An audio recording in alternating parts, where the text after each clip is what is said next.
नमस्कार, कार्यक्रम डिबेटमा स्वागत छ। देशभरका कानुन व्यवसायीको छाता संगठन नेपाल बार एसोसिएसनको 26औं कार्य समिति चयनका लागि आगामी चैत 19 गते मतदान हुँदैछ। अध्यक्षका लागि 8 जना प्रत्याशी चुनावी मैदानमा छन्। स्वतन्त्र बौद्धिक पेसाकर्मीको संगठन बार एसोसिएसनमा विगतमा जस्तै राजनीतिक दलको छत्र छायामा बसेर प्यानल नै बनाएर उम्मेदवारी दिने क्रम यसपालि पनि देखियो। संसदीय राजनीतिमा जस्तै गठबन्धन दल निकटको छुट्टै र प्रतिपक्षी दल निकटको छुट्टै प्यानल बनेका छन् र मुख्य प्रतिस्पर्धा पनि यिनै दुई प्यानल बीच हुने देखिएको छ। पछिल्लो पटक प्रधान न्यायाधीश प्रकरणले न्यायालय शुद्धिकरणको मुद्दा जबरजस्त रूपमा अगाडि आएको छ। प्रधान न्यायाधीश विरुद्ध बारले सर्वोच्च अदालत परिसरमा 3.5 महिना जति आन्दोलन गरेको थियो। तर अदालतमा राजनीति छिर्यो भन्ने तिनै कानुन व्यवसायको अधिवेशनमा राजनीतिको छत्रछाया प्रष्ट देखिएको छ। राजनीतिक दलको छाता ओढेर कसरी न्यायालय शुद्धिकरण हुन्छ, अध्यक्षका प्रत्याशीका योजना के छन्, आज हामी यिनै विषयमा केन्द्रित रहेर अध्यक्षका उम्मेदवार दुवै वरिष्ठ अधिवक्ता गोपाल कृष्ण घिमिरे र अर्का वरिष्ठ अधिवक्ता विष्णुमणि अधिकारीसँग कुराकानी गर्दैछौँ। घिमिरे कांग्रेस नेतृत्वको गठबन्धनबाट र अधिकारी एमाले निकट प्यानलबाट अध्यक्षका प्रत्याशी हुन्। दुवैजनालाई स्वागत गरे। स्वागत छ। धन्यवाद। अब गोपाल कृष्णजीबाट म अगाडि कुराकानीलाई लैजान चाहन्छु। समाजमा स्वतन्त्र विद्वान कहलिने तपाईहरू, बौद्धिक पेसागत सङ्गठन मानिने तपाईहरूको सङ्गठन, यस्तो सङ्गठनमा लागेका मान्छे तपाईहरूले पार्टीको झन्डा बोकेर हिँड्न सुहाउँछ? यो त अलि लाज लाग्दो भयो नि। निमेषजी म के भनौँ भने हामी स्वतन्त्र कानुन व्यवसायी हौँ। कानुन व्यवसायी कुनै विचारसँग आबद्ध हुन सक्छ। यो किनभने हामीले बहुदलीय व्यवस्थाको लागि लामो आन्दोलन लडेको हो। तर के छ भने हामी बारमा प्रवेश गरिसक्दाखेरि, हामी जब बारमा प्रवेश गर्छौँ, बारको कुनै पदमा प्रवेश गर्छौँ नि, बारको उद्देश्यलाई हामीले भुलेका छैनौँ। मलाई के लाग्छ भने जसरी मन्दिर प्रवेश गर्दाखेरि एउटा आस्था बोकेको व्यक्ति मन्दिरमा प्रवेश गर्दाखेरि जब जुत्ता फुकालेर प्रवेश गर्छ नि, त्यो उसको आस्था हो। नेपाल बार एसोसिएसन पनि हाम्रो आस्था हो, जुडिसियरी हाम्रो आस्था हो। हामीले के बुझेका छौँ भने कि मन्दिरमा कसरी प्रवेश गर्नुपर्छ भन्दा जुत्ता फुकाल्नुपर्छ भने जस्तै बारमा कसरी प्रवेश गर्नुपर्छ भन्दाखेरि मैले बोकेको राजनैतिक विचार त्यो बारमा पर्न दिनु हुँदैन। किनभने बारको त संयुक्त एउटा उद्देश्य छ। जब बारको जन्म भयो यसले 4वटा उद्देश्य राख्यो: लोकतन्त्र, विधिको शासन, मानवाधिकार र स्वतन्त्र न्यायपालिका। स्वतन्त्र न्यायपालिकाको एउटा ज्यादै ठुलो महत्त्व छ। जब एउटा विवेकशील व्यक्ति बारमा प्रवेश गर्दछ र यो कुरा बुझ्दछ भने उसले बारको राजनीतिमा राजनीतिकरण गर्न दिँदैन। त्यसो हो भने तपाईँको त्यो कालो कोट बाहिर लगाइएको राजनीतिक कोट, अर्थात् मन्दिरमा जाँदा टेकेर गएको त्यो राजनीतिक लौरो किन चाहिएको त? होइन, यस्तो छ, हाम्रा विभिन्न सङ्गठनहरू छन्। तपाईँले पनि अघि प्रश्न पारिसक्नुभयो। हामीसँग विभिन्न व्यावसायिक सङ्गठनहरू पनि छन्। हामी काहीँ न काहीँ आबद्ध छौँ। मैले अघि पनि तपाईँलाई प्रश्न गरेँ कि त्यसले कुनै राजनीतिक, मैले अघि पनि भने नि तपाईँलाई, त्यो सङ्गठन भनेको व्यावसायिक सङ्गठन हो होला। कुनै दलसँग आबद्ध भएका व्यक्तिहरू त्यसमा बढीजना जम्मा हुनुहुन्छ होला। तर त्यो सङ्गठन भनेको पनि के हो भने नेपाल बार एसोसिएसनमा गाइड गर्नको लागि, नेपाल बार एसोसिएसनमा जाने व्यक्तिहरूलाई गाइड गर्नको लागि, नेपाल बार एसोसिएसनमा जाने व्यक्तिहरू शुद्ध हुन् भन्नको लागि त्यसले पनि गाइड गरिराखेको हुन्छ। यो विवेकका कुरा मैले गरेँ नि। त्यसैले मलाई राजनीतिक लौरो जरुरी छैन। पेसागत सङ्गठनहरू, तपाईँका ती भित्रका सङ्गठनहरू किन दल आबद्ध हुनु पर्यो भने के? दल आबद्ध स्वतन्त्र भएर बसिदिनुहोस् न। हुन्छ। तपाईँहरू कांग्रेसको सङ्गठन भएर बस्ने, एमालेको सङ्गठन, माओवादी केन्द्रको सङ्गठन, नेकपा एकीकृत भित्रको समाजवादीको सङ्गठन किन चाहियो? यस्तो होला, तपाईँहरू स्वतन्त्र हो। समाजले चिनेको तपाईँहरू स्वतन्त्र कानुन व्यवसायी हो। तपाईँले रामबहादुरलाई पनि यदि त्यो ठिक छ भने ठिक भनिदिनु हुनेछ, श्यामबहादुरले गलत गरेको छ भने त्यो गलत हो भनिदिनु हुनेछ। श्यामबहादुरले थोरै गल्ती गरेको छ तर उसले धेरै सजाय पाउँदैछ भने गल्ती गरेको छ, तर जति गल्ती हो त्यति सजाय मात्रै दिए भन्ने तपाईँहरू हो। अनि तपाईँहरू अरू पार्टीको छाता उड्नु पर्यो? पार्टीको छाता उडेको छैन, पार्टीको छाता उडेको होइन। केवल सुन्नुहोस् न, कुनै दलमा भोट हाल्ने मान्छे, भोट त हामी दललाई हाल्छौँ नि, हामी गोप्य रूपमा भोट हाल्छौँ तर दललाई हाल्छौँ भने विभिन्न दलसँग आबद्ध नभएर कस्तो हो त भन्दाखेरि त्यो भोट हाल्ने मानिसहरूको एउटा साझा धारणा हुन सक्दैन र? त्यो भनेको अपराध हो र? होइन। त्यो राजनीतिकरण हो? त्यो पनि होइन। मलाई के लाग्दछ भन्नुहोला भने हामी के गरिरहेछौँ भन्दाखेरि त्यसरी जम्मा, अहिले त कहाँ त्यस्तो मात्रै भयो र? मेरो म जहाँ प्रतिनिधित्व गरिरहेको छु जसको अहिले या जहाँबाट मैले चाहिँ अब चुनाव लड्नको लागि म निस्किराखेको छु त्यसमा त त्यो पनि कुरा छैन। एउटै दलमा भोट हाल्ने मानिस पनि छैन। यसको मतलब हामी त गठबन्धन बनाएर लड्नु भएको छ। गठबन्धन होइन, संसदीय राजनीति माथि केन्द्रको राजनीतिको समीकरण जस्तो छ त्यही समीकरणको प्रतिबिम्ब तपाईँहरूले पार्नु भएको छ। होइन, त्यो होइन, त्यो एकदम ठिक छ। अब तपाईँको प्रश्नीकरण मैले सुने र यही नै हो तपाईँले आफूले दिएको स्पष्ट पारेको जवाब। अब मैले भन्न मन लागेको के हो भने तपाईँ कङ्ग्रेसबाट त रहेछ नै, यो कुरा बुझियो। त्यसमा पनि गुटको गत हिसाबले हेर्ने हो भने देउबा गुट अर्थात् संस्थापनतिरको रहेछ होइन, त्यही भएर बारमा टिकट पाउनुभयो। बिल्कुलै त्यो होइन, बिल्कुलै त्यो होइन। हेर्नुहोस्, हामीभित्र एउटा सेलेक्सन कमिटी थियो, हाम्रोमा सेलेक्सन कमिटी बन्यो। त्यो सेलेक्सन कमिटीमा भित्र लामो छलफल भयो। लामो छलफलपछि सेलेक्सन कमिटीले विभिन्न राउन्डमा हामी म जस्तै मभन्दा पनि अग्रजहरू पनि त्यसमा चाहिँ टिकटको लागि उहाँहरूले भन्नुभएको थियो। त्यसै पनि सेलेक्सन प्रक्रिया त एउटा हुन्छ। उहाँहरू अरू गुटको पर्यो तपाईँ होइन, त्यस्तो होइन,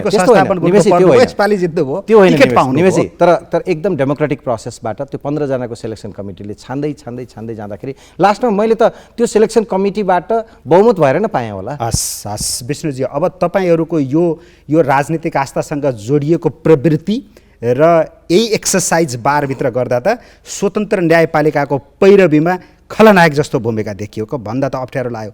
बडो अप्रिय शब्द भयो, यो अति नराम्रो भयो नि त। तपाईँलाई एमाले किन चाहियो? वास्तवमा मलाई एमाले किन चाहियो भनेर भन्दाखेरि पहिला चाहिँ नि मलाई एमाले किन चाहियो भन्ने प्रश्न नै निवेशित यहाँको अलिकति त्यसलाई अलिकति करेक्सन गर्नुपर्छ। होइन, मैले त गर्न, यो त करेक्सन मात्रै होइन, यो त सोध्नै मेरो चाहना नै थिएन। मेरो सुरुको प्रश्न तपाईँहरूलाई के राख्ने चाहना थियो भने तपाईँहरू बारमा चुनाव लड्दै हुनुहुन्छ, 2 जना अध्यक्षका प्रत्याशी हो, प्रमुख दावेदार हो, तपाईँको योजना के छन् भन्नुहोला भनेको यहाँ गयो। अब मलाई अलिकति यो बारेमा तपाईँले प्रश्नीकरण सोध्नु भएपछि मैले अलिकति प्रश्न पार्नुपर्छ, त्यो मेरो ड्युटी हो। मैले के भन्न खोजेँ भने जस्तो एमाले नजिक भनेर जुन यो चाहिँ नि यहाँले भनिरहनु भएको छ कुरो, त्यो भन्दा अलिकति फरक छ। फरक कुरो के भने प्रोग्रेसिभ प्रोफेसनल लयर्स एसोसिएसन भनेर भन्ने हाम्रो कानुन व्यवसायीहरूको बिचमा नै 2071 सालमा यो वास्तवमा चाहिँ नि पहिला चाहिँ के रहेछ भनेदेखि केही सिनियर कानुन व्यवसायीहरू 2-4 जना बस्ने अनि उहाँहरूले चाहिँ नि बारको चुनाव आएपछि यसले टिकट पाउने भनेर उहाँहरूले तोक्ने चलन रहेछ। त्यो चलन प्रजातान्त्रिक भएन। भनिसकेपछि यो के त भनेर भन्दाखेरि प्रगतिशील र चाहिँ नि पेसागत यो दुईटा किसिमका क्यारेक्टरिस्टिक भएका कानुन व्यवसायीहरू एउटै छातामुनि रहनु उपयुक्त हुन्छ भनेर चाहिँ नि यो प्रोग्रेसिभ प्रोफेसनल लयर्स एसोसिएसनको डेभलप भयो र यो संस्था दर्ता पनि भयो। हेर्नुहोस्, र यो संस्था दर्ता भइसकेपछि जस्तो अहिले म लगायत 25 जना टिमको चाहिँ नि यो अहिले चाहिँ नि उम्मेदवारी चयन गर्दाखेरि यो संस्थामा इच्छा जाहेर भयो। इच्छा जाहेर भइसकेपछि अनि त्यसपछि हामीले आवेदन फारम भर्यौँ। आवेदन फारम भरिसकेपछि मेरो हकमा तपाईँले भन्नुपर्दाखेरि वरिष्ठ अधिवक्ता रविनारायण खनाल, वरिष्ठ अधिवक्ता महेश नेपाल, नेपाल बार एसोसिएसनको उपाध्यक्ष अधिवक्ता टिकाराम भट्टराई र म, हामी 4 जना प्रत्याशी एमालेको अथवा एमालेबाट फुटेको पार्टीको पैरवी गर्नुहुन्छ। यो सब जनतालाई पनि थाहा छ, तपाईहरुलाई भोट हाल्ने अधिवक्तालाई कानुन व्यवसायलाई पनि थाहा छ। अनि त्यसपछि हाम्रो प्रक्रियाको कुरो गरे अनि 4 जनाको बिचमा हामी बिचमा छलफल भयो। छलफल भएपछि उहाँहरू 4 जनाले मलाई सर्वसम्मत रूपमा ल यसपटक विष्णुमणि अधिकारीलाई चाहिँ नि हामी ठीक छ, त्यो प्रक्रियाको कुरा भयो। भनेपछि प्रक्रियाको कुरा भयो, रियलाइजेसनको कुरा गर्नुहुन्छ, रियलाइजेसनको कुरा गर्नुहुन्छ भने यो लम्बाउनै पर्दैन। मैले यहाँलाई यहाँको लोकप्रिय चाहिँ यो मिडिया मार्फत, मैले टेलिभिजन मार्फत जनतालाई पनि क्लियर गर्न खोजेको कुरो के भने हाम्रो वास्तवमा जुन समूहलाई मैले प्रतिनिधित्व गरिराखेको छु अथवा जुन पार्टीलाई, हजुर जुन समूह यो प्रगतिशील पेशागत कानुन व्यवसायी समूहलाई मैले प्रतिनिधित्व, त्यसमा फेरि एमालेको सङ्गठित सदस्य मात्र छैनन् त्यसमा, बुझ्नुभयो नि? त्यो भएर के यसमा चाहिँ के छन् त भनेर भन्दाखेरि प्रगतिशील विचारधारा बोक्ने यो किन प्रगतिशील भनेर भन्दाखेरि किन चाहिँ नि हामीले चाहिँ नि पार्टीसँग जोडिरहनु पर्यो? अरू पार्टीमा लागेका मान्छेहरू पनि छन्, एमालेका मात्रै छैन। प्रगतिशील विचारधारा बोक्ने अरू पार्टीले जोड तान्छ नि त। म तपाईलाई एउटा मात्र यो संविधानको प्रस्तावनामा हाम्रो उद्देश्य समाजवाद छ कि छैन, प्रगतिशील समाज सृजना गर्ने हाम्रो उद्देश्य छ कि छैन, होइन? भनेपछि त्यो उद्देश्य बोकेर एउटा चाहिँ नि पहिल्यैदेखि चाहिँ नि एउटा छुट्टै रूपमा दर्ता भएर अस्तित्वमा आएको संस्थाले हामीलाई उम्मेदवारी डिटरमाइन गरे अवस्थामा अथवा त्यो संस्था कुनै पार्टीसँग आबद्ध भयो, कुनै पार्टीको पुच्छर समाएको विगत छ, कुनै पार्टीको फेरो समाएको विगत थियो भने तपाईहरू जस्ता वरिष्ठ अधिवक्ता, खारिएका अधिवक्ताहरू त्यता नलागेर स्वतन्त्र रूपमा उम्मेदवारी पनि दिन सक्नुहुन्थ्यो। अर्थात् मैले भने एउटा के कुरा गोपाल कृष्णजीले भन्नुभएको कुरा म के कुरा एग्री गर्छु भने एउटा कुनै राजनीतिक आस्था र विचारै हुनु कुनै अपराध त होइन नि। होइन, अपराध त होइन, अपराध होइन। गोपाल कृष्णजीले अघि पनि भन्नुभयो गोप्य रूपमा मतदान गर्न पनि पाइन्छ, त्यो अर्को कुरा। मैले त्यहाँनिर लान खोजेको तर अलिकन गहिराइमा लान्छु। वकिल भने म तपाईँलाई एउटा दृष्टान्त दिन्छु। नेल्सन मण्डेला, महात्मा गान्धी होइन लगायत सम्पूर्ण संसारमा हेरौँ न हामी, वकिल त अलिकति के हो त भनेर भन्दा राजनीति प्लस कानुनमा चाहिँ नि अलिकति बेस नै वकिलको त्यो हो नि त। त्यसले गर्दा वकिलले राजनीति चाहिँ बारमा गर्नु भएन, राजनीति पनि गर्नु भएन, राजनीतिक छाता पनि ओढ्नु भएन। किन सुहाउँदैन भने स्वतन्त्र न्यायपालिकाको पैरवी गर्नु भएको छ, लड्नु भएको छ, टाउका फुटाउनु भएको छ, रगत बगाउनु भएको छ। स्वतन्त्र न्यायालय हुनु पर्यो, स्वतन्त्र न्यायालय हुनु पर्यो, न्यायाधीशले स्वतन्त्र रूपमा फैसला गर्नु पर्यो, प्रधान न्यायाधीश सबैको हुनु पर्यो, कुनै पक्षको हुनु भएन, घुस खाएर फैसला गर्नु भएन भनेर लडेर टाउका फुटाउने तपाईहरू। अनि एमालेको प्यानलको अधिवक्ता, काङ्ग्रेसको अधिवक्ता, गठबन्धनको अधिवक्ता के को स्वतन्त्र न्यायपालिका सिद्धियो, च्याप्टर क्लोज भयो। अब प्रश्न कहाँबाट उठ्छ भने यसले सम्बन्धित क्षेत्रको व्यावसायिकतामा रास ल्याएन। यसरी दलतिरको आस्था पनि भन्दिनँ, आस्था भन्यो भने तपाईँले समाउनुहुन्छ, मलाई आस्था त हुन्छ सबैको भन्नु होला। संलग्नताले गर्दा स्वतन्त्र व्यावसायिकतामा रास ल्यायो, समाजमा स्वतन्त्र र विवेकपूर्ण विचार निर्माण गर्ने कुरामा पनि अवरोध भयो। तपाईँहरूले त यी फटाइ गर्ने दलका नेतालाई होइन त्यस्तो यो हो हामी मान्दैनौँ, हामीले लान खोजेको नेपाली समाज यता हो, तिमीहरूले रोकेर हुन्छ भनेर गएर अदालतमा बहस गर्ने, पैरवी गर्ने र त्यसैको पक्षमा मुद्दाको फैसला गराउन न्यायाधीशलाई पनि बाध्य पारेर एउटा सिस्टम बसाल्ने हो नि त। अवरोध त गर्यो नि। होइन, मलाई कस्तो लाग्छ भने निमेशजी, तपाईँले जुन फेरि पनि कुरा त्यहीँ गएर जोडिएको छ कि मैले अघि एउटा तपाईँलाई विवेकको कुरा गरेको थिएँ। हामी के गर्छौँ भन्दाखेरि भित्र प्रवेश गर्दाखेरि यो कुरा बुझ्दछ कि किन लर्नेड लयर भनिन्छ, किन विद्वान अधिवक्ता, वरिष्ठ अधिवक्ता भनिन्छ भन्दाखेरि उसले यो विवेक बुझ्दछ। दलमा भोट हाल्यो होला, कुनै दलमा भोट पनि हाल्छ होला, कुनै दलको सल्लाहकार पनि हुन्छ होला, तर प्रश्न कति कुनै दलको महाधिवेशन सम्पन्न पनि गराइदिन्छ, महाधिवेशन सम्पन्न पनि गराउँछ होला। किन निर्वाचन डेमोक्रेटाइजेसन प्रोसेस हो नि त। त्यो डेमोक्रेटाइजेसन प्रोसेसलाई मुलुकमा गएको होइन र हामीले दलीय व्यवस्था मान्यौँ। दलीय व्यवस्थामा हामी वकिलहरूले के गरिरहेको छौँ भन्दाखेरि त्यो दलीय व्यवस्थालाई सफलीभूत बनाउनको लागि, मजबुत बनाउनको लागि हामी विभिन्न भूमिकामा छौँ, म यो कुरा स्वीकार गर्छु। तर यो भनेको बार हो। तर त्यही बारमा फ्र्याक्सन आउँछ, त्यही बारभित्र विवाद आउँछ। यही चोलेन्द्र शमशेरलाई महाभियोग लगाउने कि नलगाउने, उनको विरोध गर्ने कि नगर्ने भन्नेमा तपाईँहरू र तपाईँहरू बिचमै त्यो विचार हो, त्यो विचारको सम्मान गर्नु, त्यो पनि माने मैले। तर त्यो विचारको पछाडि ब्याकबोन को छ? राजनीतिक दल छन्। यता एमाले थियो, उहाँहरूको पछाडि तपाईँहरूको पछाडि कङ्ग्रेस लगायतका गठबन्धन। म एउटा कुरा प्रश्न गरौँ। केही दिन अगाडिसम्म एउटा दललाई आरोप लाग्ने गरेको थियो कि किन महाभियोग आएन, यो दलले किन समर्थन गरेन भन्ने पनि थियो। केही दिन पछाडि महाभियोग दर्ता भयो। यो एउटा प्रोसेस हो। हाम्रो उद्देश्य भनेको त जुडिसियरीको शुद्धता हो नि। यसमा त मैले विवाद गरिनँ। हजुर, तपाईँहरू जसरी डिभाइडेड हुनुहुन्थ्यो नि, डिभाइडेडमा पनि तपाईँहरूले के भन्नु भने हाम्रो विचार हो, हामीलाई लागेको कुरा हो। तर त्यो लागेको कुरा कहाँ गएर मिल्यो भन्दा पछाडि पार्टीतिर मिल्यो कि पार्टीमा ठोक्यो। यो लुकेन। यस्तो हो। महाभियोग भन्ने बित्तिकै त संसदको विषय बन्छ, निश्चय पनि अहिले संसदको विषय बनेको छ होइन। बाहिरले पनि कुरा उठायो अनि त्यसपछि दलले पनि महाभियोग लगायो भन्दैमा त्यो दलैसँग लगेर जोड्नुपर्ने आवश्यकता पनि छैन। किन त्यो त गर्छ नि।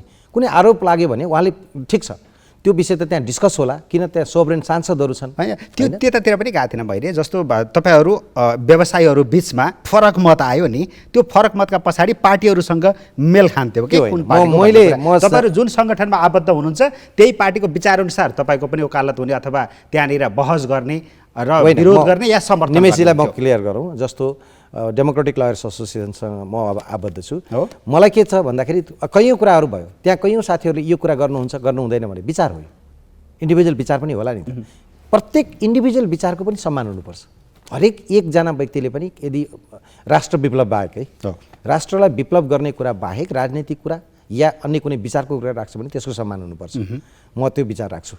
अब त्यसमा होला डिभाइडेड थियो, मत डिभाइडेड थियो। तर प्रश्न के हो भने पछि के गर्यो त? नेपाल बार एसोसिएसनको अस्तिको सम्मेलन हेर्नुहोस् न, नेपाल बार एसोसिएसनको अस्तिको सम्मेलन त हाम्रो देशभरिका कानुन व्यवसायीहरूको सङ्गठन छाता सङ्गठन नेपाल बार एसोसिएसनले गरेको हो नि। त्यो राष्ट्रिय सम्मेलनले पास गरेका जुन विषयहरू छ नि त्यो त सर्वसम्मत विषय हो नि। त्यहाँ विरोध नभइकन सर्वसम्मत रूपमा सबै, उहाँ विष्णुमणिजी पनि हुनुहुन्थ्यो, म पनि थिएँ, हामी सबैले एउटा के पास गऱ्यौँ त भन्दाखेरि होइन, न्यायपालिकामा त केही न केही विसङ्गति छ है, विकृति छ, यो शुद्ध हुन जरुरी छ। शुद्ध मात्रै होइन, सक्षम न्यायकर्मी हुन पनि जरुरी छ। यदि न्यायपालिकालाई रिसोर्सको कमी छ भने सरकारसँग माग्नुपर्छ, त्यो पनि पास भएको छ। सरकारसँग माग्नुपर्छ, सरकारसँग लबिङ गर्नुपर्छ, हामीले पनि लबिङ गर्नुपर्छ। ठिक छ, अब म रोक्छु। अब तपाईँहरूले महाभियोगको कुरा जो उठाएर आन्दोलन गर्नुभयो करिब 3.5 महिना, त्यति बेला दलहरूले सुरुमा सुनेनन्, उनीहरूको कानमा बतास चलेन, तपाईँहरू किक्काउँदै गिडगिडाउँदै दलका नेताहरूकोमा पनि पुग्नुभयो, अन्तिममा आएर सुने, यहाँनिर केले काम गर्यो? तपाईँलाई हुन त हेर्नुहोस्, यो सरकारको कुरा मैले भन्न जरुरी छैन, तर यस्तै समापन भाषणमा नेपाल बार एसोसिएसनको जुन सम्मेलन भयो त्यो सम्मेलनको समापन भाषणमा कानुन मन्त्रीले प्रश्न पार्नु भएको छ। हामीले हेऱ्यौँ, न्यायपालिकामा हामी सकभर छिर्न खोजेका होइनौँ, न्यायपालिकामा नछिर्ने, न्यायपालिकाले आफ्नो समस्या आफै समाधान गरोस्। नेपाल बार एसोसिएसन एउटा अङ्ग हो, न्यायपालिकाकै अङ्ग हो। हामी न्यायपालिकामा दैनिक रूपमा बहस पैरवी गर्छौँ, न्यायपालिकामा गएर त्यसैबाट हामी रिम्युनरेट पनि हुन्छौँ, हाम्रा सेवाग्राहीबाट भने त्यो ठाउँ शुद्ध हुनुपर्छ भनेर कानुन व्यवसायले कुनै कुरा उठाउँछ भने त्यो उनीहरूबाटै समाधान होस् भन्ने उहाँले भन्नुभयो। तर अन्तिममा के भयो त भन्दाखेरि 3.5-4 महिनादेखि एकदम ठप्प छ न्यायालय, कुनै एउटा समाधान निस्कन सकेन। यसपछि हामीले के ल्यायो र अनि त्यसपछि यो दर्ता भएको भन्नु। अब त्यो विषय कस्तो छ त भन्दाखेरि संसदको विषय छ, होइन, यो गिजुल्न त परेन। तर मैले भन्न खोजेको कस्तो थियो भने जब प्रधान न्यायाधीशले संवैधानिक रूपमै म आएको मान्छे हुँ, एक्जिट हुनु पर्यो भने संवैधानिक रूपमै बाहिर जान्छु, गर्ने हो भने मलाई त्यहाँबाट कारवाही गर भनेर खुल्ला चुनौती दिँदा पनि राजनीतिक दलले पहिला तपाईँहरूको कुरा सुनेनन्, अन्तिममा चाहिँ के भएछ र सुने भनेर मात्रै। ए होइन, मैले प्रश्न गरिसकेँ कि त्यो विषय भनेको के छ भन्दाखेरि त्यो राजनीतिक दलले जानुन्, तर हाम्रो त चेन्ज भएको छैन नि। नेपाल बार तपाईँहरूले बोकेर तपाईँहरूले लौरो टेकेर हिँड्ने राजनीतिक दलहरूको कुरा तपाईँहरूको कुरा पनि मिल्दो रहन्छ कि बेला बेलामा? यो लौरो चाहिँ वास्तवमा टिकेको छैन, हेर्नुहोस्, किन म त अहिले प्रष्ट रूपमा कुनै राजनीतिक दलको सदस्य। विष्णुजी, तपाईँहरू चाहिँ महाभियोग लगाउने कुरामा त्यति रुचि राख्नु भएको थिएन, किन? प्रस्ताव होइन, वास्तवमा लैजाने कुरामा महाभियोग लाउने कुरा वास्तवमा बार एसोसिएसनले महाभियोगको निम्ति जुन विभिन्न दलहरू कहाँ चाहिँ महाभियोग लगाउनलाई बार एसोसिएसनले अनुरोध गर्यो, त्यसमा रुचि नराख्या होइन। हामी नेपाल बार एसोसिएसनले जे निर्णय गर्छ त्यो निर्णयलाई आत्मसात गर्छौँ। फेरि तपाईँले यो पनि प्रश्न अहिले सोध्नु होला, म पहिल्यै भन्छु, वास्तवमा चाहिँ नि कुनै पार्टीको निर्देशनमा आन्दोलन जानी नजानी भनेर भन्ने हामी बारमा लागेका कानुन व्यवसायी हामी आफ्नो विवेक प्रयोग गर्छौँ। जस्तो चाहिँ नि अब त्यहाँ 2 किसिमको, गोपाल कृष्णजीले चाहिँ नि एउटा आस्था बोक्या चाहिँ नि पार्टीका पनि कोही साथीहरू जानुभयो होला, कोही जानु भएन होला, मैले आस्था बोक्या पार्टीका पनि कोही साथीहरू जानुभयो होला, कोही साथीहरू जानु भएन होला, तर हामी वास्तवमा आन्दोलनमा नेपाल बार एसोसिएसनले निर्णय गरिसकेपछि त्यो आन्दोलनमा हाम्रो छाता सङ्गठन हो, किनभने बारको आह्वान भने चाहिँ कस्तो हो त भनेर भन्नुहुन्छ भने तपाईँको वास्तवमा ज्ञानेन्द्र शाहको तानाशाही व्यवस्था पनि त्यो व्यवस्था खत्तम गर्ने पनि बार हो। 62-63 को जुन आन्दोलन छ नि त्यो सफल गर्ने पनि 45 सालमा बारले राजनीति गरे होइन नि त। निरङ्कुश पञ्चायती व्यवस्थाको विरुद्ध बहुदलको चाहिँ नि प्रस्ताव, त्यो सिस्टमका बारेमा बोल्दा त त्यो अर्को अर्थ लाग्दो रहेछ, तर पार्टीका भोइस बोलिदिँदाखेरि चाहिँ फरक अर्थ लाग्यो के झोला बोकेर हिँड्दा भन्ने कुरा हो। मैले भनि त के भनि त भनेर भन्दाखेरि हामी आफ्नो विवेकले त्यहाँ विचारधाराहरू फरक विचारधाराहरू भए आन्दोलनमा सरिक हुनुपर्छ भन्ने विचारधारा मूल्य र मान्यता बोक्या हामी साथीहरू गयौँ। अब त्यहाँ हामी चाहिँ नि आन्दोलनको पक्ष, तपाईँ चाहिँ आन्दोलनकै पक्षमा हुनुहुन्थ्यो होइन? म आन्दोलनमा सहभागी, निरन्तर दर्ता गराउनुपर्छ भन्ने पक्षमै हुनुहुन्थ्यो, निरन्तर म 4 जना न्यायाधीशलाई पनि ल्याएर यसै भड्खालोमा हाल्नुपर्छ भन्नेमा तपाईँ हुनुहुन्थ्यो कि नै?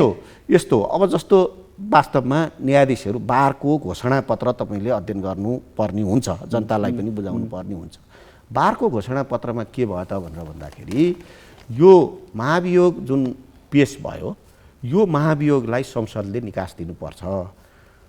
अब यो महाभियोगबाट एकजना प्रधान न्यायाधीशलाई महाभियोग पेश हुनुको मतलब समग्रमै न्यायपालिका विकृति विसङ्गति मुक्त भयो भनेर भन्ने कुरो होइन। अन्य न्यायाधीशको पनि त्यहाँ कमी कमजोरीका कुराहरू छन् भनेदेखि होइन, यो चाहिँ नि यहाँले भन्नुभएको पार्टीवाला दृष्टिकोण भन्दा यो फरक दृष्टिकोण हो बारको कि अन्य न्यायाधीशहरू पनि यदि चाहिँ नि गलत क्रियाकलापमा भ्रष्टाचारमा संलग्न छन् भनेदेखि समग्रतामै न्यायपालिकालाई सफा गर्ने काम गर्नुपर्छ भनेर घोषणापत्रमा हाम्रो चाहिँ नि पारित भएको छ। अब त्यो अब पारित तपाईँ बारको नेतृत्वमा जानको लागि चुनावी दौडमा मैदानमा उत्रिनु भएको छ खरो रूपमा। तपाईँको अहिलेको बुझाइ के हो? प्रधान न्यायाधीश विरुद्ध माग्यो प्रस्ताव दर्ता भइसकेपछि बाँकी अरू 4 न्यायाधीशलाई पनि माग्यो प्रस्ताव दर्ता गराउनु पर्छ भन्ने पक्षमा विष्णुजी हो कि होइन?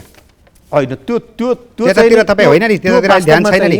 अध्ययन अनुसन्धानले बाँकी 4 जनाको कुरो होइन। वास्तवमा उहाँहरूका व्यवहारले वास्तवमा समग्र न्यायपालिकालाई विकृति विसङ्गति मुक्त गराउने भन्ने हाम्रो नेपाल बार एसोसिएसन, त्यो त सबैको हो, उहाँहरूको पनि हो, तपाईँको पनि हो, क्लियर कट। उहाँको होइन मैले भनेको छैन, मेरो पनि हो। सिधा 4 जना न्यायाधीशहरूप्रति तपाईँहरूको केही अब टिप्पणी त होइन नि? अहिले हामीले चाहिँ नि यो वास्तवमा चाहिँ नि यो पार्टीको दृष्टिकोण के होला, अहिले हामीले चाहिँ नि यो विषयमा चाहिँ नि हामीले अध्ययन अनुसन्धान गरेका छैन। यो विषयलाई चाहिँ नि अहिले हामीले चाहिँ नि अहिले पार्टीले जे भने पनि तपाईँहरू बोल्ने पक्षमा हुनुहुन्न? होइन, अहिले हामीले चाहिँ नि अब हामीले अध्ययन गर्छौँ। ओके। अध्ययन गरिसकेपछि के हो, सबै न्यायाधीशको, यो 4 जनाको मात्र किन? Okay okay. अब सबै न्यायाधीशको अध्ययन तपाईँहरू गर्दा 2वटा प्यानलबाट आएका उम्मेदवारहरू हुनुहुन्छ। मैले कमन प्रश्न गरेँ, तपाईँहरूले कमन रूपमै संयुक्त रूपमै बचाउ गरिरहनु भएको छ अथवा स्पष्टीकरण दिइरहनु भएको छ। तपाईँलाई अब म फरक प्रश्न मलाई एउटा अहिलेको चाहिँ अलिकति टुङ्ग्याउनु दिनुहोस् न। ओके। अनि त्यसपछि 4 जनाको कुरो भनेर चाहिँ नि हामीले त्यसरी हेर्दैनौँ।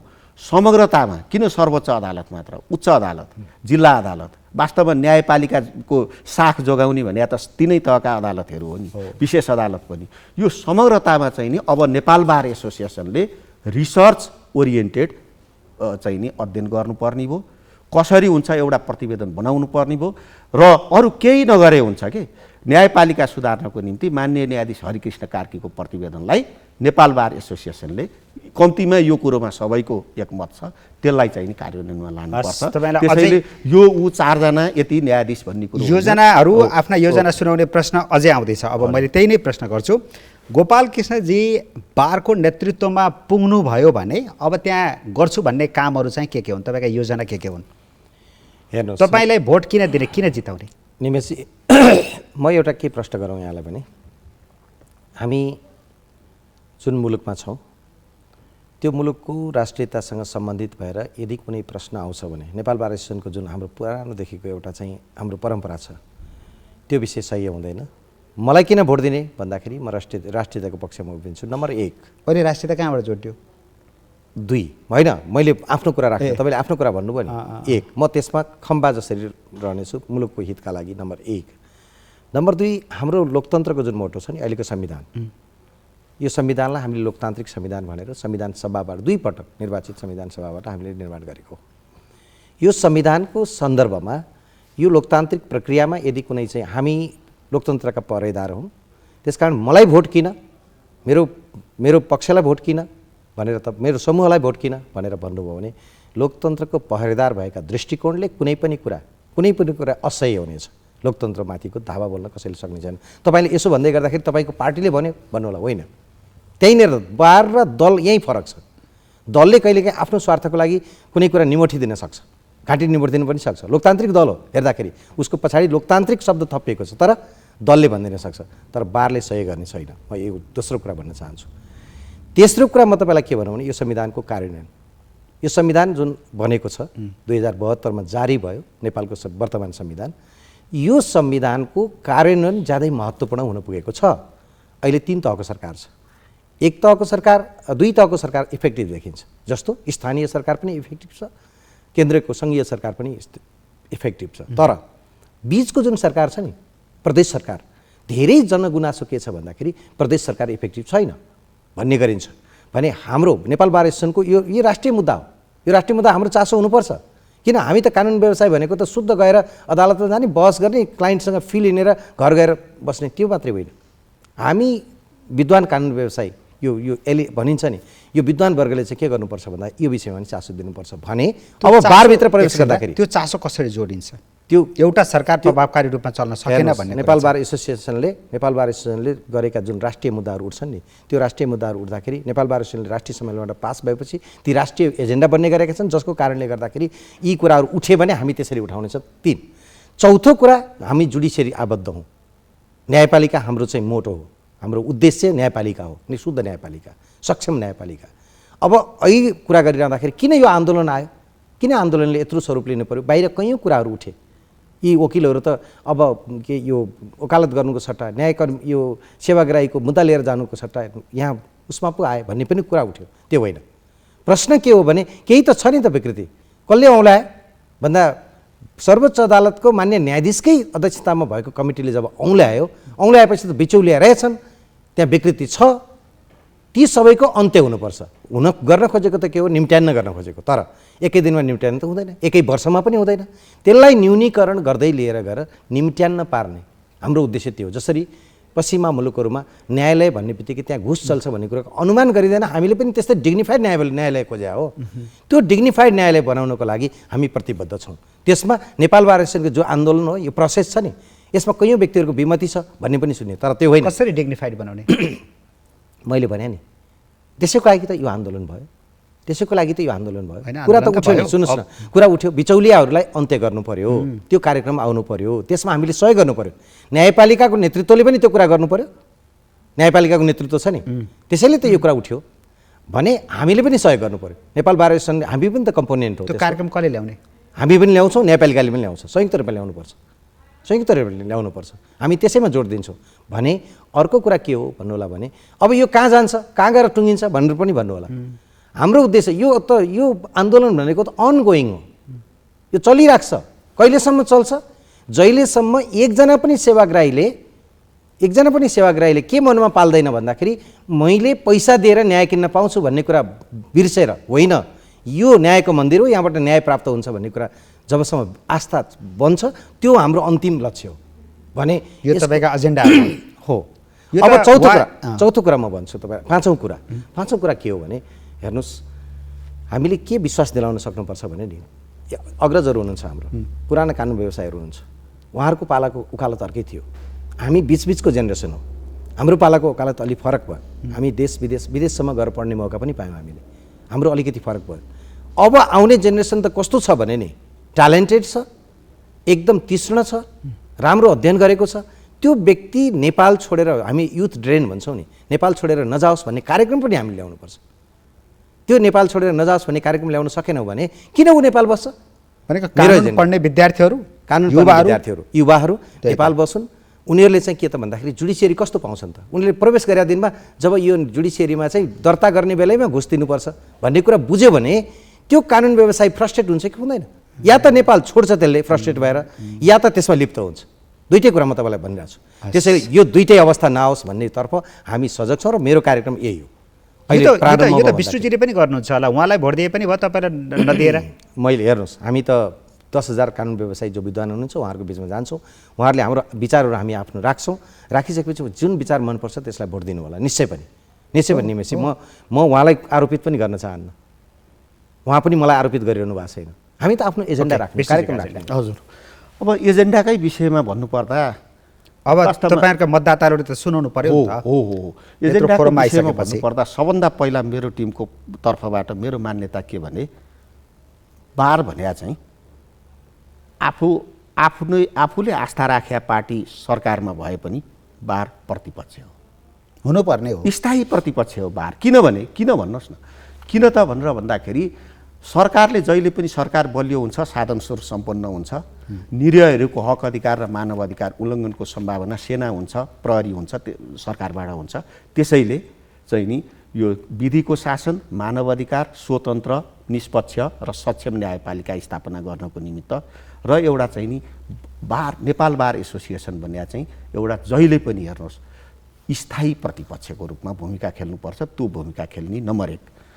अब नम्बर 2 के हो त भनेर भन्दाखेरि वास्तवमा संविधानका अघि उहाँले भनेका कुरासँग म पनि एग्री गर्छु। किनभने यो प्रदेश संरचनाका कुराहरू कतिपय एउटा अलिकति चाहिँ नि कार्यान्वयनको क्रममा चाहिँ नि यो कतिपय प्रभावकारी हुन सकेका छैन। यसलाई के कस्ता कानुनी संरचना बनाएर यसलाई प्रभावकारी बनाउने नम्बर 2। नम्बर 3 के हो त भनेर भन्दाखेरि चाहिँ नि वास्तवमा हजुर संविधान मिच्नेहरू हजुर विरुद्ध पनि उभिनुहुन्छ। संविधान मिच्नेहरूतिर विरुद्ध उभिन्छौँ, हामी बोल्छौँ। संविधानको घाँटी बेच्न खोजियो भने पनि बोल्नुहुन्छ, विरुद्धमा बोल्छौँ। आफ्नै पार्टीकाले गरे पनि हामी बोल्नुपर्छ, किनभने स्थायी प्रतिपक्षी हो नि त। जस्तो आफ्नै पार्टीकाले, म यहाँलाई एउटा इक्जाम्पल दिन्छु। खिलराज रेग्मी चाहिँ यो के अरे चुनावी सरकारको अध्यक्ष हुनुभयो, चुनाव पनि भयो, वास्तवमा परिणाम राम्रै भयो, तर पनि त्यो प्रक्रिया गलत थियो, सबै पार्टी एकजुट थिए। त्यतिखेर बार त थियो नि त, बारले त बोल्यो नि त, बारले बोल्यो नि त। वास्तवमा मैले पनि बोल्छु, तपाईको बारले के गर्छ भन्ने म बोल्छु, मेरो जस्तो बारले केही समय अगाडि दुई पटक संसद विघटन गर्ने प्रयास भयो, त्यस्तो भयो भने तपाईँहरू बोल्नुहुन्छ, त्यो जुर्मुराएर उठ्नुहुन्छ। अहिले त्यो चाहिँ नि कानुनी कुरो र संवैधानिक कुरो भन्दा बाहिर गएको रहेछ भने बोलिन्छ। कानुनी कृष्णजीहरूले भन्नुभयो त्यस्तो भयो भने हामी आफ्नै पार्टीकाले गरे पनि हामी मान्नेवाला छैनौँ, कानुनी विरुद्धमा उत्रिन्छौँ। कानुनी कुरो र संवैधानिक कुरोदेखि बाहिर डिरेल भएर गयो भने सरकारका गतिविधिहरू, पार्टीका सञ्चालकहरूको गतिविधिहरू एउटा चाहिँ नि संविधान र कानुन बमोजिम भएनन् भने हामीले बोल्नुपर्छ, बारले बोल्नुपर्छ। अनि अर्को चाहिँ नि वास्तवमा मलाई एउटा के त भनेर भन्दाखेरि मेरो आफ्नो चाहिँ नि एजेन्डामा आउनुपर्ने कुराहरू भने एउटा मेन एजेन्डा त नेपाल बार एसोसिएसनको अस्ति 15, 16, 17 गते सम्पन्न भएको घोषणापत्रमा उल्लेखित नेपाल बार एसोसिएसनको सारा देशभरिका वकिलले पारित गरेका घोषणापत्र हो। त्यहाँ उल्लेखित विकृति र विसङ्गति रहित भ्रष्टाचार मुक्त न्यायपालिकामा अब जनताले कस्तो खालको न्यायपालिका भनेर सोध्नु पर्यो त भनेर भन्दाखेरि न्यायपालिकामा भ्रष्टाचार भन्ने कुरो तल फाँटवालाको लेभलमा मुद्दा दर्ता गर्दा पनि हुँदैन, न्याय सम्पादन गर्ने बेला नि हुँदैन। त्यो किसिमको विकृति र विसङ्गति रहित न्यायपालिकाको तपाईँहरूले गर्न सक्नुहुन्छ एक्लै? होइन, हामी त सबै साथीहरूको सिङ्गो यो चाहिँ नि कानुन व्यवसायीहरूको बिचमा अन्तर्क्रिया गर्छौँ, छलफल गर्छौँ, कार्यक्रमको तय गर्छौँ, अनि त्यसपछि विकृति विसङ्गति रहित न्यायपालिका, भ्रष्टाचार मुक्त न्यायपालिका, त्यो न्यायपालिका भ्रष्टाचार मुक्त भनिरहँदाखेरि कानुन व्यवसायीको पनि यो बिचौलियापनको जुन मान्य न्यायाधीश हरिकृष्ण कार्कीको प्रतिवेदनबाट देखिएको छ, त्यो वास्तवमा हामी आफू पनि त शुद्ध हुनुपर्छ नि। वास्तवमा न्यायपालिका बार र बेन्च भने त दुई न्याय सम्पादन गर्ने एउटै पिलरका दुईटा पाटा हुन् नि त। एउटा पाटा चाहिँ धमिलो भयो भने अर्को पाटालाई सङ्लो अपेक्षा गर्न सकिन्न। त्यसैले कानुन व्यवसायीको आचार संहिताको पनि प्रभावकारी कार्यान्वयनको निम्ति हामी भूमिका खेल्छौँ। अनि अर्को चाहिँ नि कुरो के, 7वटा ल कलेज त छन् यहाँ, ल कलेजै। अब यहाँबाट चाहिँ नि विद्यार्थीहरू चाहिँ नि निस्किराखेका छन्, बार काउन्सिल पास गरिराखेका छन्। हाम्रा अदालतमा जाँदाखेरि उनीहरूलाई दिक्क लाग्छ, हामी वरिष्ठ भएर इन्टर्न गर्न आउने विद्यार्थीहरूलाई। अनि मुद्दा 2 नम्बरमा छ, अनि क र ख को मुद्दाको चाहिँ नि बहस भयो, अनि त्यसपछि त्यो 2 नम्बरको मुद्दा आज भ्याइएन भनेर भने यो के हो त?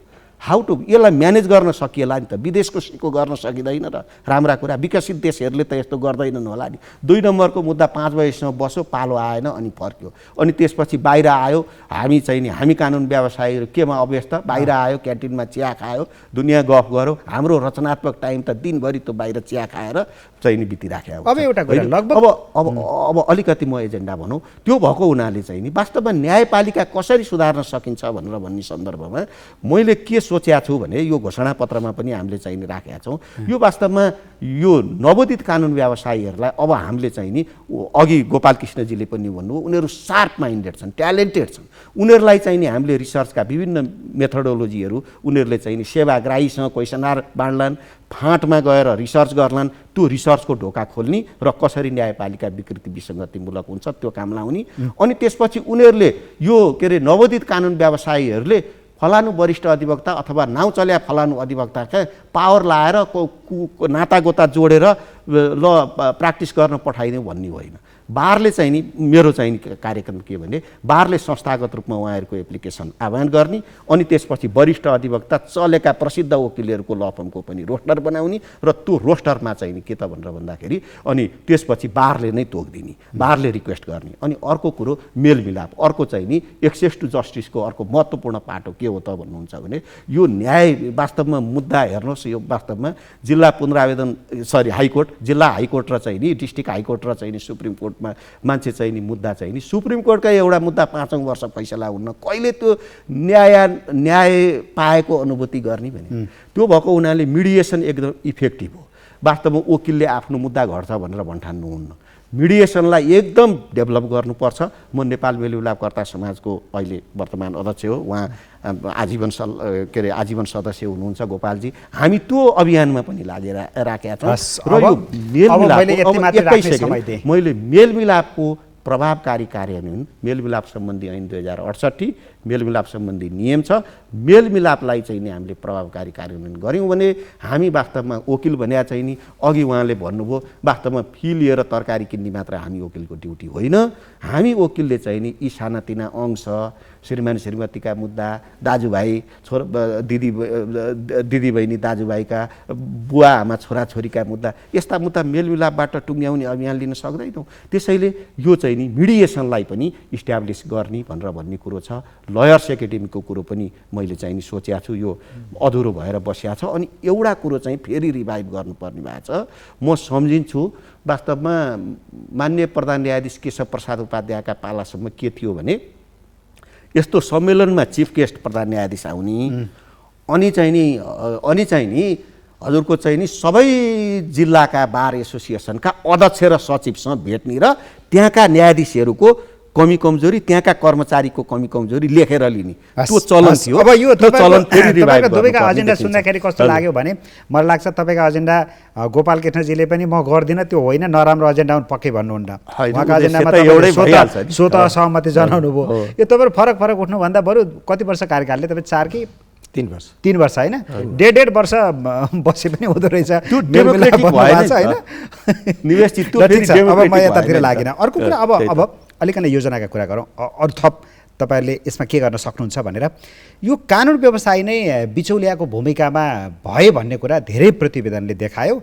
अगाडि नै बिचौलियाको नाममा चाहिँ कानुन व्यवसाय आउँछ।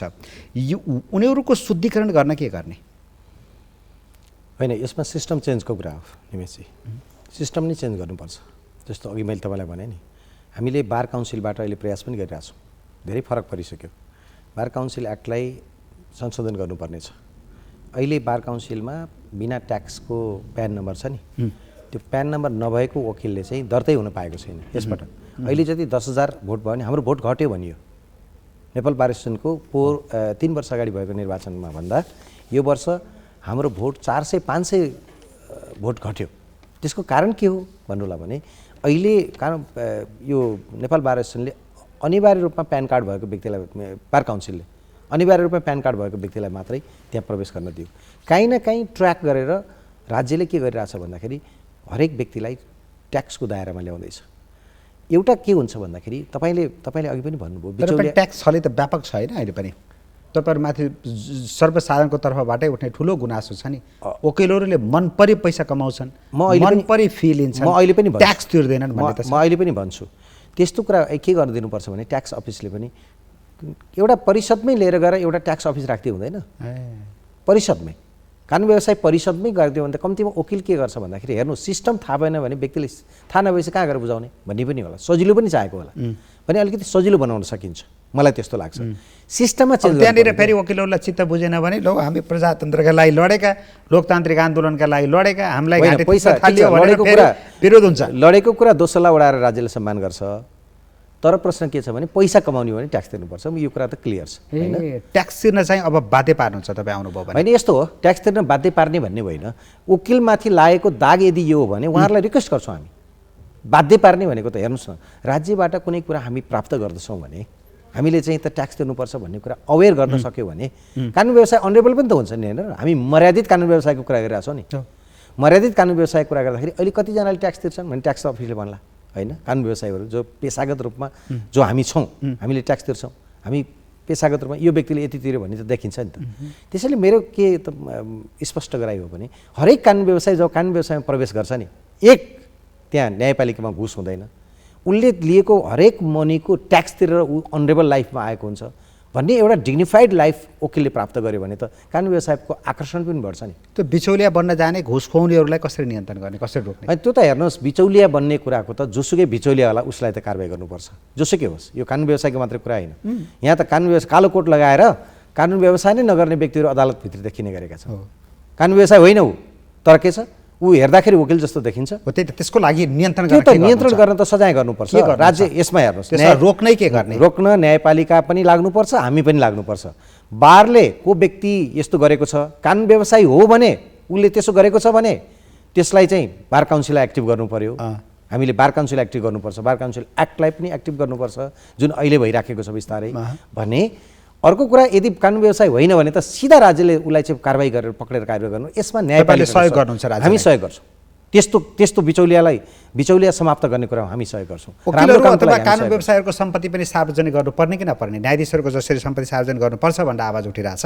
हजुर, होइन, वास्तवमा कानुन व्यवसायीहरूको एउटा कुनै डेटबाट होइन एकचोटि सम्पत्ति विवरण चाहिँ नि भर्न दिएर अनि त्यसपछि चाहिँ नि पिरियोडिकली वकिलहरूको सम्पत्ति विवरण सार्वजनिक गर्दा यो असाध्यै ट्रान्सपरेन्ट पनि हुन्छ, राम्रो पनि हुन्छ।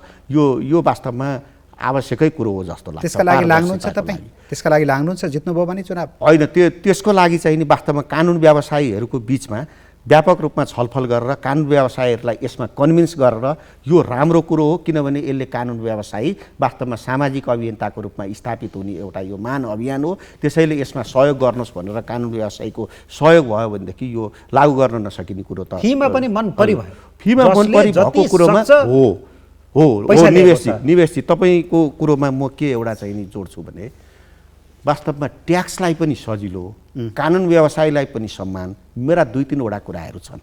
जस्तो के त भनेर भन्दाखेरि अब यो कानुन व्यवसायीहरूको ल फर्म बिस्तार अन्त जहाँ जहाँ दर्ता भए पनि ती ल फर्महरू बिस्तार सबै ल फर्म रेगुलेटर भन्या चाहिँ बार काउन्सिल भएपछि त्यसलाई अब बार काउन्सिलमा दर्ता गर्न दर्ता सारिदिने। पहिल्यै भएका नयाँ त दर्ता खुल्या छ, अहिले नयाँ व्यवस्थाले नयाँ पनि दर्ता भइरहेका छन्। अनि उहाँले एउटा अघि भन्नुभयो वास्तवमा ट्याक्सको पनि त्यो बार काउन्सिलसँग कुनै न कुनै रूपबाट चाहिँ नि कनेक्टेड गराएर त्यही मेकानिजम एउटा चाहिँ नि तपाईँहरूकै पालामा हुन्छ होइन? जित्नु भने गराउन सक्नुहुन्छ नि त्यो गोपाल कृष्णजीले भने जस्तै। यसको लागि त अब कस्तो हो त भनेर भन्दाखेरि हामी कार्य समितिमा व्यापक छलफल गर्छौँ। हामी कार्य समितिमा छलफल गर्नुभन्दा अगाडि सल्लाहकारहरू जुन हुनुहुन्छ हाम्रो कानुन व्यवसायीहरू मध्येबाट, अनि त्यसपछि बारका साधारण सभामा यो कुरो लिएर जानु पर्यो विभिन्न युनिटहरूको साधारण सभामा, अनि हामीले कार्यान्वयन गर्नको निम्ति चाहिँ नि हामीले चाहिँ नि एकदमै बेस्ट इफोर्ट गर्छौँ, कार्यान्वयन गर्नको निम्ति बेस्ट इफोर्ट गर्छौँ। अनि मलाई लागेको कुरो चाहिँ अर्को के त फीको कुरा म क्लियर गर्छु। फीको कुरो चाहिँ एउटा के गर्दा हुन्छ जस्तो मलाई लाग्छ भने यसको निम्ति हामीले चाहिँ नि अब पहल गर्नुपर्ने भयो। यो के अरे हाम्रो चाहिँ नि यो कानुन व्यवसायी परिषद ऐन छ नि, यो वास्तवमा यसमा संशोधन गरेर अब एउटा चाहिँ नि एउटा रिसर्च गरेर अहिलेको समयलाई एउटा कानुन व्यवसायीको तह अनुसार दर्जा अनुसार कानुन व्यवसायीले चाहिँ नि वास्तवमा र मुद्दाको प्रकृति अनुसार कमर्सियल केसमा कमर्सियल डिस्प्युटमा त्यही एउटै किसिमको फी नहुन सक्छ। ठुल्ठुलो के अरे कन्ट्र्याक्चुअल इस्युहरूमा यो अलि हाई फी हुनसक्छ, जस्तो अहिले पनि त छ नि तपाईँलाई सम्भव त हुन्छ, अहिले पनि छ। आर्बिट्रेसनमा म यहाँलाई एउटा कुरो म निवेदन गरौँ निवेशजी, आर्बिट्रेसनमा अहिले छ त यो फीको किचलो छैन नि, किनभने आर्बिट्रेसनमा सर्टेन फी त्यसै गरेर मैले अलिकति सम्भव गरेँ। एकछिन मलाई अलिक क्लियर भएन। मैले चाहिँ नि अब वास्तवमा कानुन व्यवसायको फी निर्धारण गर्नको निम्ति पनि रिसर्च बेस भएर हामी अगाडि बढ्नुपर्छ। नेपाल बारले चाहिँ नि फीमा चाहिँ नि एकरूपता ल्याउने किसिमको मुद्दाको प्रकृति अनुसार, मुद्दामा कानुन व्यवसायको पर्ने मेहनत अनुसार फीमा त्यो एकरूपता भयो भने, निर्धारण भयो भने मजाले कानुन व्यवसायीले बिल काट्न पाउँछन्। बिल काटिदिएपछि अनि त्यो राम्रो हुन्छ। ठिक छ। अब यसमा गोपाल कृष्णजीको पनि असहमति हुँदैन होला होइन? पक्का पनि फी त निर्धारण गर्नु पर्यो, यसरी मन पर्ने त पाइएन। कति मात्रै भन्छु भने कानुन व्यवसायको फी कसरी निर्धारण गर्न सकिन्छ भन्दाखेरि यसलाई ट्याक्सबाट हेर्ने हो। कानुन व्यवसाय छान्न पाउने सेवाग्राहीको अधिकार हो, त्यो उसले छान्यो। दुईटाको बिचमा कुरा भयो, म यति फी तिर्न तयार छु, तपाईँले यति फी, उहाँले म यति फीमा काम गर्न तयार छु भनेपछि त्यो उहाँहरूको बिचको कन्ट्र्याक्ट हो। त्यो कन्ट्र्याक्टलाई राज्यले कानुनबाट हेर्ने हो, बारले कानुनबाट हेर्ने हो भने हामीले ट्याक्सबाट हेर्ने हो। यदि त्यो दुईटाको कन्ट्र्याक्टको बिचमा ट्याक्स तिरिएको छ भने त्यो उहाँहरूको बिचको कन्ट्र्याक्टलाई हामीले स्वतन्त्र कन्ट्र्याक्ट रूपमा छोडिदिनुपर्छ। अब रह्यो हामीले कहाँनिर मात्र हेर्ने हो भने कुनै कानुन व्यवसायीले कसैलाई यस्तो गरिदिन्छु भनेर जबरजस्ती धेरै फी असुलेको छ कि छैन भनेर हामीले हेरिदिने निर्धारण गर्ने यति मात्रै हो मैले बुझेको चाहिँ। किनभने कन्ट्र्याक्टमा त हामी रोक्न सक्दैनौँ नि, ट्याक्स मात्रै राज्यले पनि हेर्छ, कानुन व्यवसाय परिषदले पनि हेर्छ, नेपाल बार एसोसिएसनले पनि हेर्छ। होइन, त्यो फी चाहिँ यति हो, यो मुद्दा अथवा यो क्याटेगोरीको यो अधिवक्ताको फी चाहिँ यति हुन्छ भन्ने कुरा छुट्याउन गाह्रो हुन्छ। संसारमा कहीँ पनि यस्तो चलन छैन। त्यो दुईटाको कन्ट्र्याक्टलाई हामी रोक्न सक्दैनौँ, ट्याक्सले रोक्ने हो। तपाईँले हेर्ने ट्याक्स हो, राज्यलाई ट्याक्स आउँछ नि त, दुईटा ओके, अर्को कुरा अब तपाईँको एजेन्डा राख्नुभयो, यो चाहिँ तपाईँहरूलाई मत दिनेहरूले नै बुझ्नुहुनेछ। अर्को कुरा चाहिँ यो कानुन व्यवसायीहरूले कसरी क्लाइन्टको दोहन गरिरहेका छन् भन्ने कुरा एउटा फीमा असन्तुष्टि गुनासो छ। अर्कोतिर चाहिँ मुद्दालाई लम्बेतान बनाइदिने, एउटै मुद्दा बनाउने कुरालाई पाट गरेर टुक्रा टुक्रा गरेर धेरै मुद्दा बनाइदिने, अनि चाँडै फैसला हुने मुद्दामा आफू नगइदिएर सारिदिने, यस्तो खालको उल्झन पनि कानुन व्यवसायबाट धेरै भयो, दुःख पाए क्लाइन्टले भन्ने छ। यो हो कि होइन, हो भने के गर्नुहुन्छ? अब यस्तो हो, कानुन व्यवसायले दुईपल्ट मुद्दा हटाउनु पाउँछ। कानुन व्यवसाय परिषद ऐनले कुरा भनेको छ, दुईपल्ट मुद्दा उसले हटाउनु पाउँछ। किनभने कहिले काहीँ कानुन व्यवसाय बिरामी पर्छ, मुद्दा टुक्राइदिने, धेरै बनाइदिने मुद्दा, त्यस्तो चाहिँ त त्यो अदालतले पनि हेर्नुपर्छ, हामी पनि सहयोग गर्छौँ। त्यो त अपराध जस्तो होइन, सामान्य मान्छेले कसरी बुझ्छ? सामान्य मान्छे त्यो अदालतको ढोकाभित्र छिर्यो भने मै नै कन्फ्युज हुन्छु, कता जाने के गर्ने। झ्यालमा लेखेका नामहरू बुझिँदैन अनि कसरी क्लाइन्टले मैले यो विकृति भनेको कुरा त्यसै भने होइन नि। विकृति कहाँबाट सुरुवात हुन्छ त भन्दाखेरि त्यहाँ रजिस्ट्रार हुनुहुन्छ, हरेक अदालतमा श्रेष्ठदार हुनुहुन्छ, हरेक अदालतमा रजिस्ट्रार हुनुहुन्छ, त्यसको तल लामो फाँट छ, त्यो फाँटबाट मुद्दा हेर्न सुरुवात गरिन्छ। एउटै 7वटा मुद्दा लिएर आएको छ भने तपाईँले यो 3टा मुद्दालाई एकै ठाउँमा राखेर किन नल्याएको भनेर अदालतले पनि हेरिदिनु पर्यो, हामी त्यहाँ पनि सजग गराउँछौँ भने। अर्कोतिर के त भन्दाखेरि त्यस्तो गरेको गुनासो कहीँबाट आयो भने, गुनासो सेवाग्राहीबाट गुनासो आयो, नेपाल बार एसोसिएसनमा हामीलाई चाहिँ निवेदन पर्न आयो भने हामी छानबिन गरेर त्यो छानबिनका लागि न्याय यो कानुन व्यवसाय परिषदमा पनि पठाउँछौँ। त्यो गर्नुपर्छ। अब समय सक्यो, अन्त्यमा एउटा कमन प्रश्न, साझा प्रश्न नै तपाईँहरू दुवैजनालाई राख्छु। प्रधान न्यायाधीश विरुद्ध माविको प्रस्ताव दर्ता भएको छ, यो कसरी टुङ्गो लाग्छ छोडिदेऊ, त्यो उताको पाटो भयो। अब यो न्यायालय सुधार गर्न तत्कालै गर्नुपर्ने के, जस्तो प्रतिवेदन कार्यान्वयनका कुरा छ, एउटा छुट्टै समिति नै गठन गर्नु पर्यो भन्दै हुनु, त यहाँ पहिला अधिवक्ताहरू आएर तपाईँको योजना के, तपाईँको एक मिनट सक्छ? मलाई कस्तो लाग्छ भने एउटा स्वतन्त्र उच्च स्तरीय स्वतन्त्र न्यायिक सुधार आयोग नै बनाउनुपर्छ, मलाई त्यस्तो लाग्छ। कसले बनाउँछ त्यो? राज्यले बनाउँछ, राज्यले बनाउँछ, राज्यले बनाउनु पर्यो नि, आवश्यकता अनुसार त राज्यले बनाउन सक्छ नि यो कुरा। राज्य भनेको त सम्पूर्ण राष्ट्रपतिदेखि लिएर प्रधानमन्त्रीदेखि लिएर संवैधानिक परिषददेखि लिएर सबै छ नि। त्यसले के गर्छ? त्यसले सरकारलाई निर्देश गर्छ, यो खालको कानुन यो आयोगको तपाईँ परिकल्पना गर्नुहोस्। किन धेरै कुरा उठ्यो भने त आउनु परेन र? जब प्रधान न्यायाधीशमाथि ट्रस्ट गरिँदैन, ट्रस्ट गर्ने अवस्था रहँदैन होइन, यस्तो धेरै प्रधान न्यायाधीशको विरुद्ध यति धेरै आन्दोलन हुन्छ, केही त छ नि। 19 जना न्यायाधीशले सर्वोच्च अदालतमा 20 जना न्यायाधीशमध्ये 19 जना न्यायाधीश काम ठप्प गरेर बस्छन्, केही त होला नि। यस्ता कुराहरू यदि आउँछन् भने यी कुराहरूमा सुधार त चाहियो।